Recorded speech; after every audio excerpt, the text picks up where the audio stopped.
ইরানের সঙ্গে চলমান উত্তেজনার মধ্যে যুক্তরাষ্ট্র ও দক্ষিণ কোরিয়া বার্ষিক বসন্তকালীন যৌথ সামরিক মহড়া ফ্রিডম শিল্ড শুরু করেছে। 11 দিনব্যাপী এই মহড়ায় প্রায় 18,000 সেনা সদস্য অংশ নেবেন বলে ধারণা করা হচ্ছে। গেল বছর মাঠ পর্যায়ে 51টি মহড়া পরিচালিত হলেও মিত্র এই দুই দেশ এবার 22টি মহড়া পরিচালনা করবে।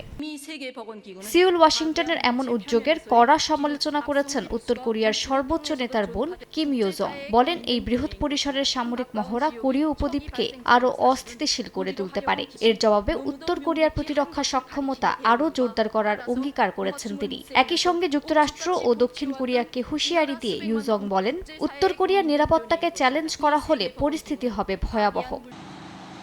ইরান যুক্তরাষ্ট্রের যুদ্ধের প্রেক্ষাপটে দক্ষিণ কোরিয়ায় মোতায়েন করা মার্কিন সরঞ্জাম মধ্যপ্রাচ্যে সরিয়ে নেওয়া হচ্ছে। সিউলের বিরোধিতা সত্ত্বেও প্যাট্রিয়ট মিসাইল ও গোলন্দাজ বাহিনী সরিয়ে নেওয়ার এই প্রক্রিয়ায় নিজেদের অক্ষমতা প্রকাশ করেছেন প্রেসিডেন্ট লি জে মিয়ং। স্থানীয় সময় মঙ্গলবার মন্ত্রিসভার বৈঠকে প্রেসিডেন্ট লি বলেন, সম্প্রতি দক্ষিণ কোরিয়ায় অবস্থানরত মার্কিন বাহিনী কর্তৃক আকাশ প্রতিরক্ষা ব্যবস্থা থার্ডের মতো কিছু অস্ত্র দেশের বাইরে পাঠানোর বিষয়ে বিতর্ক সৃষ্টি হয়েছে।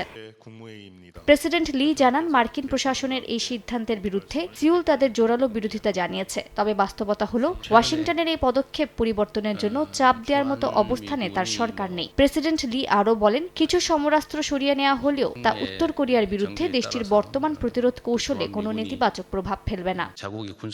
মালিহা সুহরওয়ার্দী, সময় সংবাদ।